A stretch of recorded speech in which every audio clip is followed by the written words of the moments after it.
Bonjour à tous, c'est Jenny Garden. Je suis médium, conférencière, praticienne Reiki et magnétiseuse. Alors, la vidéo d'aujourd'hui va avoir pour sujet comment reconnaître un bon voyant ou un bon énergéticien. Alors, j'ai listé plein d'éléments pour vous donner des indications sur les points sur lesquels il faut se méfier ou pour vous dire, bah là par contre vous pouvez avoir confiance, etc. Donc j'espère que ça va vous aider. Cette vidéo en fait va regrouper tout plein de conseils maintenant. Ça ne veut pas dire que tous les points sont abordés. Fiez-vous toujours à votre instinct. Ça, c'est important. Il n'y a que ça qui va pouvoir vous dire au final si c'est la bonne personne pour vous au niveau médiumnité ou au niveau soins énergétiques. Alors, les conseils là que je vais vous donner, donc c'est pour ça que j'ai fait une petite liste pour rien oublier. Bon, après il y aura quand même des points que je n'aborderai pas parce que on peut encore en trouver beaucoup des points, mais là c'est les points essentiels, c'est les points qui me semblent les plus flagrants. Donc voilà, je pense que vous pouvez vous appuyer sur cette liste là. Sans souci, et puis après voilà, vous verrez en fonction de ce qui vous parle ou pas. N'hésitez pas à me faire des commentaires, à me dire si ça a pu vous aider, et puis voilà quoi, tout simplement. Alors les points que je vais aborder sont valables pour certains que pour les énergéticiens ou que pour les voyants, et puis parfois peuvent correspondre aux deux catégories. Alors le premier point que je me suis noté, c'est quelqu'un qui ne vous pousse pas à la consommation, dans le sens qu'il n'entraîne pas volontairement une dépendance de votre part. Que ce soit pour un voyant ou un énergéticien, fiez-vous là encore à votre instinct et à vos besoins. Que ce soit en termes de voyance, on peut partir, on va dire, sur 1 à 2 consultations par an, ça me semble tout à fait raisonnable. Si vous, après, parce que entre-temps, vous avez d'autres points qui vous posent question, vous pouvez bien évidemment reconsulter un voyant ou un médium, il n'y a pas de souci là-dessus, mais ne tombez pas dans cet aspect de dépendance, à vouloir, pour chaque décision à prendre, consulter. Ça peut être compliqué après de tomber là-dedans. En tout cas, un bon voyant vous le dira, ça sert à rien de consulter toutes les 2 minutes, c'est pas nécessaire. Il faut laisser le temps aussi aux choses de se réaliser. C'est quelqu'un aussi au niveau énergétique qui va vous conseiller, alors en fonction de chaque problématique, bien évidemment, pourquoi vous le consultez, si c'est une douleur, je dis une bêtise, une douleur au poignet, et puis quelqu'un qui va avoir au contraire une maladie chronique depuis plusieurs années, bien évidemment, l'énergéticien va pas vous dire forcément, va pas vous donner la même fréquence. Après, c'est à vous de voir si les soins vous semblent efficaces, vous apportent quelque chose, et si c'est bon de continuer ou pas, ou si, à un moment donné, il vaut mieux arrêter, et là, c'est vous qui décidez, tout ça. Donc, ne tombez pas dans le piège de la dépendance. On peut effectivement vous conseiller une périodicité de consultation, notamment pour le soin énergétique, parce que voilà, telle pathologie est plus susceptible de partir, je vais dire une bêtise, avec 4 ou 5 séances en fonction de ce que c'est, et puis pour une autre ça va être plus long, moins long, etc. Donc ça, bien évidemment, écoutez votre énergéticien, mais aussi écoutez-vous. Si vous estimez que ça n'a plus aucune utilité de continuer, vous arrêtez. Et ça, un bon praticien vous le dira, vous arrêtez quand il vous semble bon d'arrêter, ou quand il vous dit d'arrêter parce que voilà, là, telle période, soit le problème est résolu, soit il peut pas, vous soulager pour tel ou tel mot. Voilà, donc après soit il y a un commun accord, on arrête, soit c'est lui parce qu'il ne peut plus vous aider, ou parce que le problème est résolu, ou alors c'est vous qui décidez d'arrêter pour vos propres raisons. Bien évidemment, c'est toujours bien de dire pourquoi on arrête, ça permet aux praticiens d'échanger avec vous à ce sujet, mais en aucun cas il doit vous obliger à continuer. C'est vraiment les points essentiels que je voulais vous... Enfin, sur ce point-là, ce que je voulais vous dire. Un bon voyant, un bon médium ou un bon énergéticien, c'est quelqu'un aussi qui va pratiquer des tarifs qui sont cohérents avec les praticiens sur la même discipline de sa région. Donc, bien évidemment, on ne va pas comparer des tarifs de voyance pour une question avec une voyance complète qui va durer 1 heure. Par contre, on va comparer les tarifs. Si je dis une bêtise, si le voyant est à 60 €, j'ai mon petit chat qui vient. Tu veux venir faire coucou Batman? Tu viens chérie? Viens, viens, viens bébé. T'es un coquinou toi. Regardez-moi ça. Coucou Batman. Bonjour tout le monde. Bah oui. Bah oui. Je fais une vidéo là. Tu es au courant? C'est pas grave. Bon bah voilà, vous aurez vu sa petite frimousse. Petit chou. Je sais plus ce que je disais. Bah bravo. Il m'a perturbée. Bon, alors j'étais oui sur les tarifs.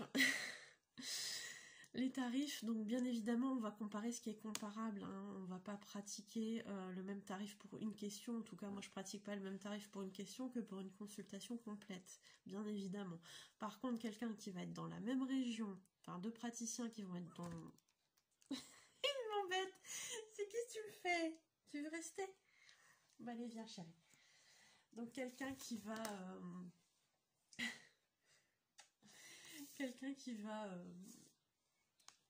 Tu sais que tu me déstabilises. Quelqu'un qui va, être médium, enfin voilà, une différence entre 2 médiums.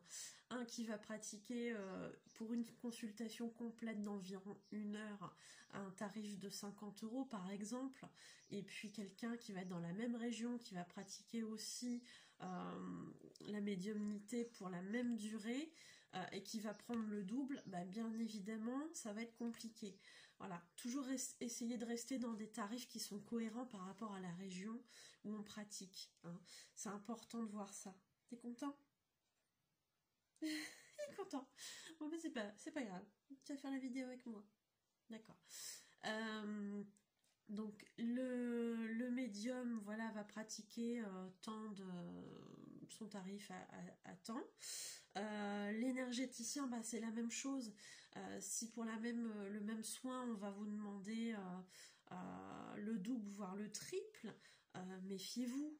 C'est quelqu'un qui va plutôt pratiquer parce que cette discipline, autant dans l'énergétique que dans la médiumnité, voilà, il a compris que ça attirait du monde, et puis que ses capacités soient réelles ou pas.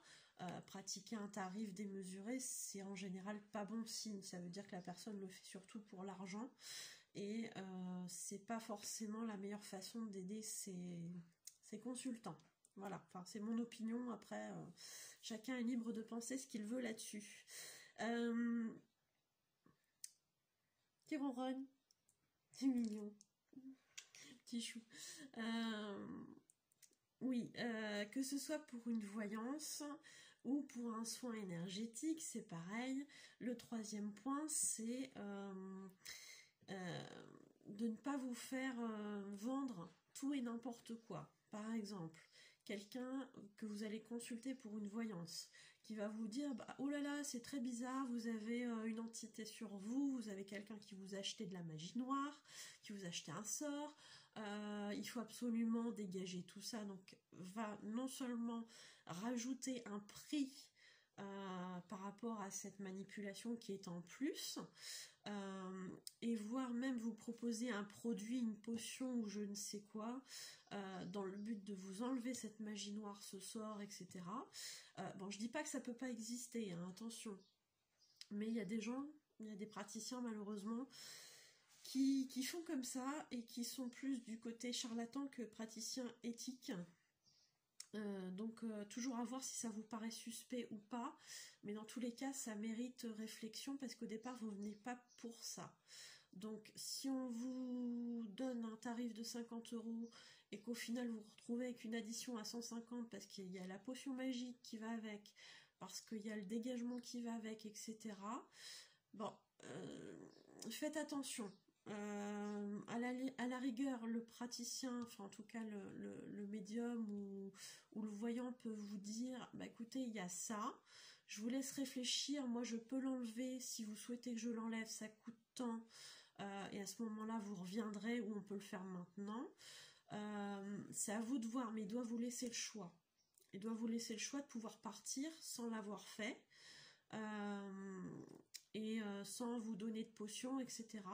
Mais le choix, effectivement, de dire, bah non, là tout de suite, j'avais pas prévu ce budget-là, donc si ça m'intéresse que vous interveniez là-dessus, je reviendrai, il n'y a pas de souci.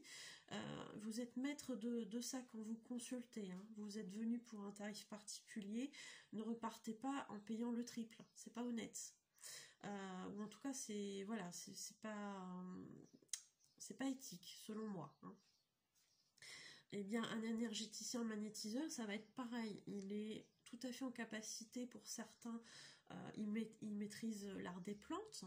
Donc, effectivement, il peut vous concocter une espèce de potion un petit peu personnalisée parce que ça va vous aider. Pourquoi pas, hein? Pourquoi pas. Maintenant, à vous de faire la différence entre quelqu'un qui essaie de vous endoctriner sur quelque chose et de vous faire consommer du surplus, si vous voulez, par rapport à sa consultation. Donc, ayez toujours ça à l'esprit. Ça ne veut pas dire que tout le monde va essayer de vous arnaquer, ça veut juste dire qu'il faut être vigilant. Voilà. C'est que tu me perturbes, toi. Bon, c'est pas grave. Pareil, un énergéticien, que ce soit un magnétiseur, un praticien Reiki, un praticien holistique, quelqu'un qui va faire des access bars ou je ne sais quoi encore au niveau énergétique, il existe, tout en bas, il existe beaucoup de disciplines, hein, au niveau énergétique. Et bien jamais un énergéticien ne vous dira, en tout cas si vous le dit, il faut fuir. Jamais il doit vous dire d'arrêter vos traitements et d'arrêter de consulter votre médecin généraliste ou un spécialiste. C'est très dangereux, ce genre de pratique. Donc si vous avez quelqu'un qui vous dit ça, fuyez. C'est mon meilleur conseil. Fuyez vraiment absolument. Ça, j'y tiens.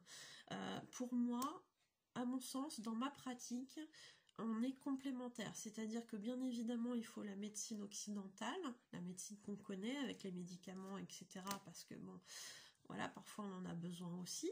Mais une bonne hygiène énergétique,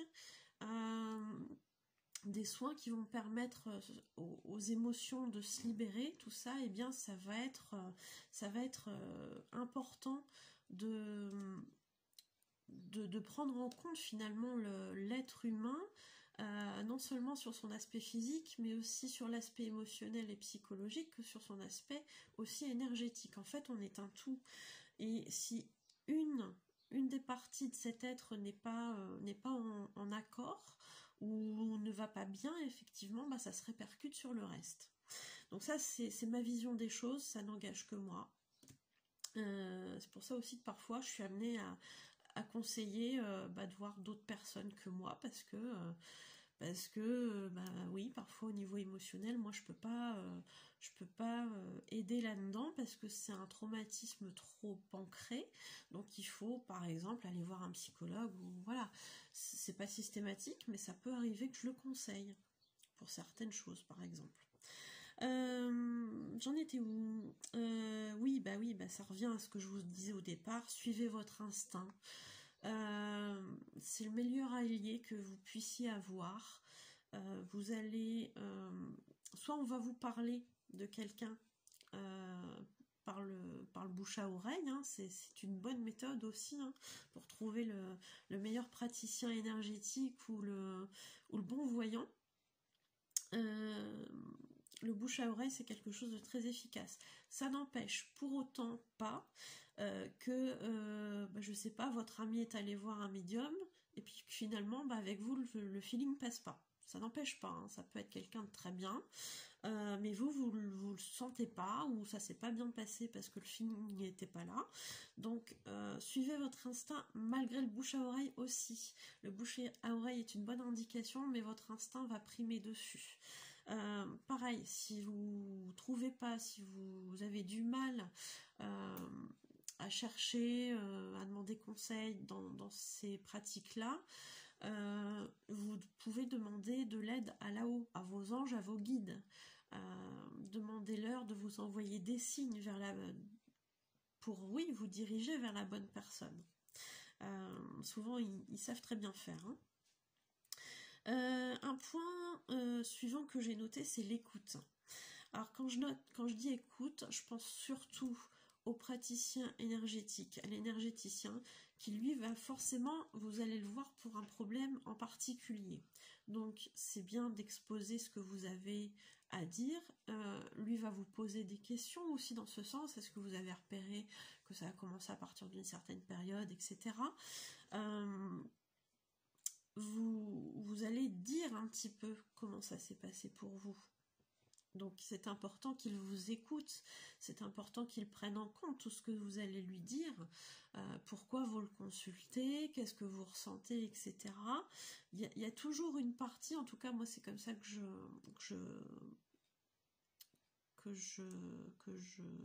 procède. J'avais du mal à trouver mon mot. C'est comme ça que je procède. J'écoute pourquoi, qu'est-ce qui fait que la personne vient me contacter, etc. Et puis je lui dis si je peux l'aider ou pas. Parfois, ça arrive que je ne sois pas en capacité de l'aider. Donc, je la renvoie vers une personne. Quand je connais, eh bien, j'hésite pas à la renvoyer vers une autre personne. L'écoute, elle est importante aussi pendant le soin. Parce que une fois qu'on est parti à faire un soin, la personne est allongée. Après, bon, ça se fait aussi à distance, hein, mais je parle pour la consultation au bureau, par exemple. Eh bien, la personne est allongée. Elle va être accompagnée, voilà, le soin va s'accompagner en musique douce, relaxante, etc. Et puis, vous allez finalement être comme ça, être bien, voilà, détendu. Mais si à un moment donné vous ressentez un inconfort, il faut le dire au praticien. Si vous avez froid, si vous avez, je sais pas, même si vous êtes mal installé, il ne faut pas hésiter à lui dire. Hein. Voilà, moi j'encourage toujours les personnes à me dire s'il y a quoi que ce soit. Après voilà, si vous êtes lancé dans le soin et puis qu'à un moment donné ça devient inconfortable pour vous, il y a trop d'énergie ou je ne sais pas ce qui peut se passer, ça peut éventuellement arriver, hein. Moi ça m'est jamais arrivé mais j'en ai entendu parler, ça peut arriver que vous soyez tellement en inconfort de devoir arrêter le soin, et à ce moment-là le praticien doit vous écouter, quoi. C'est très important là-dessus, hein. Il faut avoir confiance en votre praticien, que ce soit en votre voyant ou en votre énergéticien, vous devez avoir confiance en lui, hein. C'est important. Et quand je parle d'écoute aussi, eh bien, ça va être aussi pour moi, dans ma consultation de voyance ou de guidance, ça peut arriver que j'écoute ce que les personnes, ce que les consultants ont à me dire. C'est-à-dire qu'on va être sur une question. Voilà, moi je vais leur dire des choses, voilà, par rapport à leurs questions, je vais y répondre, ou on va me donner des conseils pour des blessures émotionnelles et tout ça, ça va apparaître, certainement parce qu'à côté je fais des soins aussi. Je suis pas sûre que ça le fasse avec d'autres voyants ou avec d'autres médiums qui ne sont que médiums ou que voyants. Mais dans le cadre, moi, du fait que je fasse des soins, effectivement, ça arrive aussi que je puisse capter les blessures émotionnelles et tout ça qui peut y avoir. Donc, quand ça arrive, pendant une question, voilà, on en parle, et effectivement, ça arrive souvent que les consultants se confient à moi là-dessus. Et qu'on finisse par réussir à débloquer des petites choses, ne serait-ce qu'en discutant. C'est possible, hein, c'est possible aussi, d'où le fait d'être à l'écoute également pendant une voyance. Alors après, voilà, ça dépend sur le praticien sur lequel vous allez tomber, enfin tomber, choisir plutôt, c'est mieux.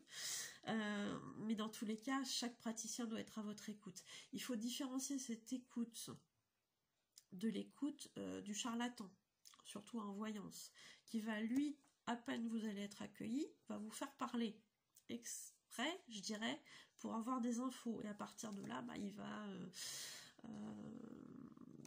il va habilement ou moins habilement, il va réussir à vous dégoter une histoire qui va faire que vous allez vous dire ah bah oui c'est vrai ou ah non c'est pas vrai, enfin bon bref.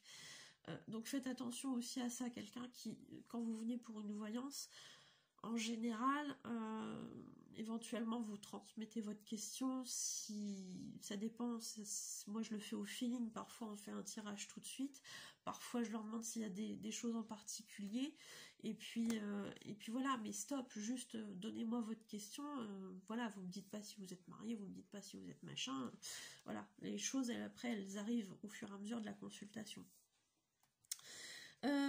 Que ce soit un voyant ou un énergéticien, jamais il doit juger vos actions ou votre personnalité. On n'apporte aucun jugement, jamais. Ça n'a pas lieu d'être dans une consultation de ce type. Et pour un voyant ou un médium, jamais il ne doit vous dire ce que vous espérez entendre. C'est-à-dire que vous allez partir, je donne un exemple tout bête. Est-ce que je vais trouver l'amour de ma vie enfin? La personne en face, elle sent bien que vous êtes en demande, que vous avez cette souffrance au fond de vous. Bah, elle va pas vouloir vous faire plaisir en répondant à votre tirage. Ah bah oui, c'est pour bientôt. Sauf qu'en fait, dans ces cartes, elle voit que bah non, c'est mal barré. Ça peut arriver, hein. Bah voilà, elle va être honnête, elle va essayer de vous l'amener. En tout cas, moi, c'est ce que j'essaye de faire dans ma pratique, avec le plus de douceur possible. Parce que ça sert à rien de dire bah écoutez là vous êtes bah non de toute façon vous êtes moche, donc ça c'est du jugement, donc déjà c'est niette.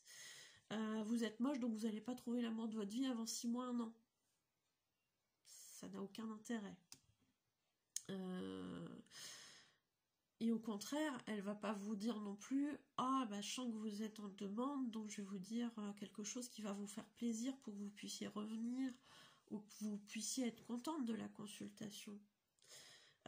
Il m'est arrivé à moi de dire des choses, je sentais bien que la personne voulait que je lui dise le contraire, mais je lui ai dit écoutez non moi c'est pas l'info que j'ai, donc la personne est repartie pas super contente, mais en même temps si j'avais dit quelque chose pour lui faire plaisir, je me serais menti à moi-même et je lui aurais menti à elle, et c'est pas dans ma démarche, c'est pas dans ma personnalité. Je pars du principe que si la personne vient, c'est parce qu'elle a des choses à entendre, que ça lui plaise ou pas. Voilà. Donc après, à elle d'en faire ce qu'elle veut. Moi, si c'est quelque chose de pas forcément agréable ou quelque chose qui correspond pas à ce qu'elle attend, je vais essayer de lui amener ça doucement, gentiment. Je vais pas lui claquer un truc, allez claque, allez, vas-y, débrouille-toi avec ton truc, et puis c'est tout. Non, je pense qu'il faut être un minimum diplomate, voilà, dans ce genre de métier. Pareil, un voyant qui vous dit qu'il se trompe jamais, qu'il a 100% de réussite, un énergéticien qui vous dit qu'il peut guérir tout, le cancer y compris, etc. N'y allez pas, voilà, parce que c'est de la vantardise. Si c'est de la vantardise, c'est de l'ego. Si c'est de l'ego, c'est pas forcément quelqu'un de très spirituel. Si c'est quelqu'un de pas très spirituel, ça va être quelqu'un qui va peut-être être à la recherche d'argent facile, entre guillemets.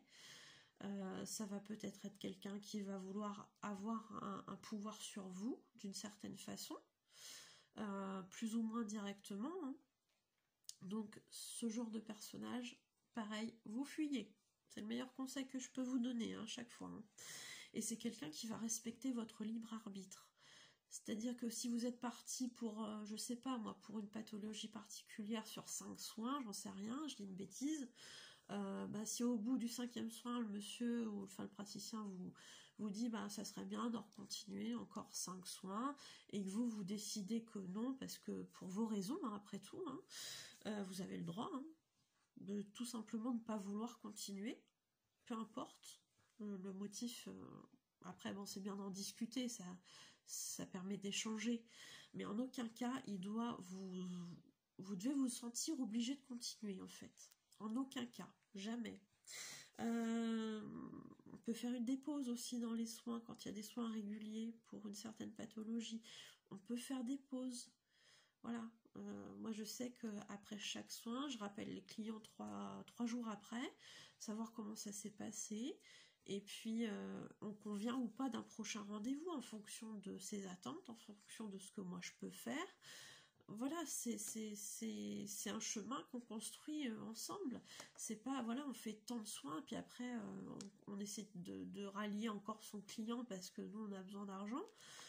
Ok, un praticien qu'il soit dans la spiritualité, que ce soit un voyant ou un énergéticien, même si pour certains c'est un don, il faut pas oublier que certains en font un travail et que on a besoin, si on se dédie à 100%, de payer aussi nos factures. Donc à un moment donné, c'est pas, ça me choque pas moi personnellement. Après, je rentrerai pas dans ce débat-là et je n'ouvre aucun débat là-dessus en commentaire, ça n'a aucun intérêt. C'est juste que voilà, ça permet aussi de pouvoir se dédier aux personnes qui ont besoin, tout simplement. Et puis c'est un temps qu'on passe aussi pour les autres. Est-ce que j'avais autre chose? Oui. Un bon énergéticien ne vous promet pas la guérison. Voilà, vous allez le voir, vous lui dites j'ai un cancer. Ah, allez, clac, on fait tant de soins sur une durée indéterminée ou déterminée en fonction de ce qu'il va vous raconter. Mais oui, moi c'est sûr, je guéris ça. Non, on n'est jamais sûr de rien. Parce que c'est de l'énergétique, parce que l'énergétique nécessite aussi au consultant de se prendre aussi en charge. C'est-à-dire que l'énergéticien va régler les petits désordres énergétiques que vous pouvez avoir. Il peut y avoir des blocages, il peut y avoir une mauvaise circulation de l'énergie, il peut y avoir des chakras qui tournent pour une raison XY dans un sens contraire à la normale ou qui vont être tournés au ralenti ou trop vite. Ça dépend des situations.